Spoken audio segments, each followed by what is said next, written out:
আমার নাম মোহাম্মদ সুমন হাসান। আমার বাসা পাবনাতে, সিরাজগঞ্জ পাবনাতে। আমরা দুজনে একই সঙ্গে শাহাবুদ্দিন মেডিকেল কলেজে পড়ছি দুজনে। ও কমপ্লিট করছে, আমি 4th ইয়ার পর্যন্ত কমপ্লিট করার পরে মানে ইকোনমিক্যাল সলভেন্সি ছিল না, যার জন্য আমি পড়তে পারি নাই, কমপ্লিট করতে পারি নাই। আমরা একই সঙ্গে 2003-04 সেশনে শাহাবুদ্দিনে ভর্তি হই। সেটা পাবনাতে চাটমোহরে লাস্ট 3-4 বছর ধরে করতেছি একজন জুনিয়র অ্যাসিস্ট্যান্ট ডাক্তার হিসেবে। না, ওইখানে একটা ডায়াগনস্টিক সেন্টারে জুনিয়র ডাক্তার হিসেবে আছি, অ্যাসিস্ট্যান্ট হিসেবে আছি। Modern diagnostic centre. এটা কোথায়? এটা চাটমোহরে। চাটমোহরের কোন এলাকার নাম? চাটমোহর শহরেই। Modern diagnostic. জি, মডার্ন ডায়াগনস্টিক সেন্টার। ওইখানে আপনি যে কাগজপত্রগুলো দিয়েছেন ওরা চেক করে নাই? জি, ওরা চেক করছিল, কিন্তু ওরা আমাকে বিশ্বাস করে আসলে করা, তাছাড়া আর কিছু না।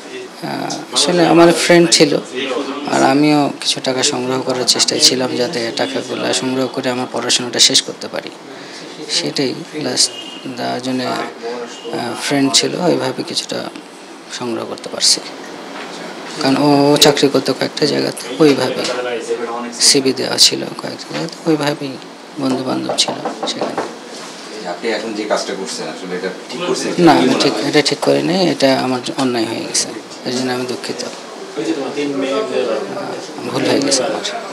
আজকে সকালে এই মোহাম্মদ হোসেন সুমন, ওনার রেজিস্ট্রেশন নাম্বার A 58,343 রিনিউ করার জন্য, রেজিস্ট্রেশনটা হালনাগাদ করার জন্য আমাদের এখানে প্রয়োজনীয় কাগজপত্র সহ সাবমিট করে বিএমডিসিতে।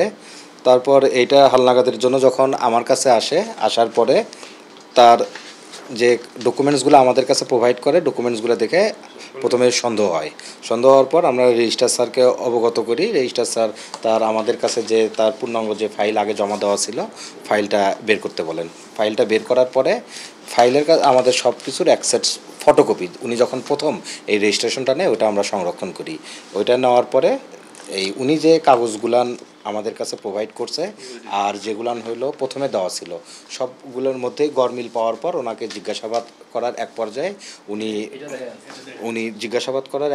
উনি স্বীকার করেন যে আসলে উনি শাহাবুদ্দিন মেডিকেলে সেকেন্ড প্রুফ দিছে, 4th ইয়ার পর্যন্ত পড়াশোনার পরে ওই দারিদ্রতার কারণে আর কন্টিনিউ করতে পারেনি, এলাকায় প্র্যাকটিস করেন। এটা ভুলগুলার মধ্যে বড় ভুল ছিল এই রেজিস্ট্রেশনটা আজকে উনি রিনিউ করার জন্য জমা দিয়েছিলেন। তারপর মেইন ফাইলে আমরা যেটা দেখি অ্যাম্বুশগুলান ঠিক নাই, আর ছবির ওপরও অ্যাম্বুশ নাই, আর এই ফরম্যাটটাই আমাদের না। এই যে নামের যে ফরম্যাটটা, এই ফরম্যাটটাই আমাদের না। তারপর রেজিস্ট্রেশন ইউজ করে উনি ভুয়াভাবে প্র্যাকটিস করতেছে। আচ্ছা, এই ইউনিভার্সিটির যে সার্টিফিকেট যেটা দিছে, ঢাকা ইউনিভার্সিটির যে সার্টিফিকেট দিছে, এটাও হইলো কোনো অ্যাম্বুশ করা নাই, আর এইরকম কোনো পেপার ঢাকা ইউনিভার্সিটির কোনো সার্টিফিকেট আমরা পাইনি এর আগে। আর শাহাবুদ্দিন মেডিকেল কলেজ স্যারের, প্রিন্সিপাল স্যারের এই রকম সাইন আগে কোনো আমাদের ডকুমেন্টেড কোনো সাইন ছিল না, আর এই ফরম্যাট মেলে না। ক্ষয়ক্ষতির মধ্যে যেটা হয়েছে সেটা হলো